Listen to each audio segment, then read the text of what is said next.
जय भारत। मी Amreen Khan, Aurangabad UCN TV network मध्ये आपले स्वागत। आता एक नजर आजच्या ठळक घडामोडींवरती।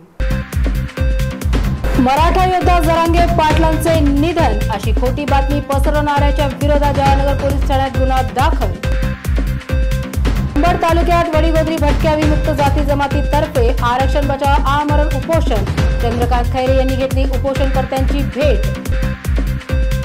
पोलीस आयुक्तालयाअंतर्गत गारखेडा क्रीडा संकुलात उद्यापासून 212 पोलीस शिपाई भरती करता शारीरिक चाचणी। खुलताबाद सुलीबंजन येथे रील्स बनवताना युवतीचा मृत्यू। कारचा रिव्हर्स गिअर पडून डोंगरावरून गाडी 300 फूट आली खाली।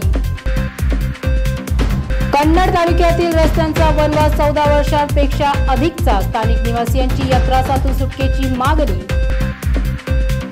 न्यू बालाजी नगर मध्ये पिण्याच्या पाण्यात ड्रेनेज युक्त पाणी, नागरिकांचे खालात आहे आरोग्य। मौज मजेसाठी मंगळसूत्र चोरी करणाऱ्या चोरट्यांना पुंडलिकनगर पोलिसांनी केले जेल बंद। पांढरी पुलाच्या जेऊर घाटात टँकर झाला पलटी, 51 अधिक लोकांचा जागीच मृत्यू। राज्यात 26 ते 30 जून दरम्यान मुसळधार पावसाची हवामान अंदाजकांनी वर्तवली शक्यता।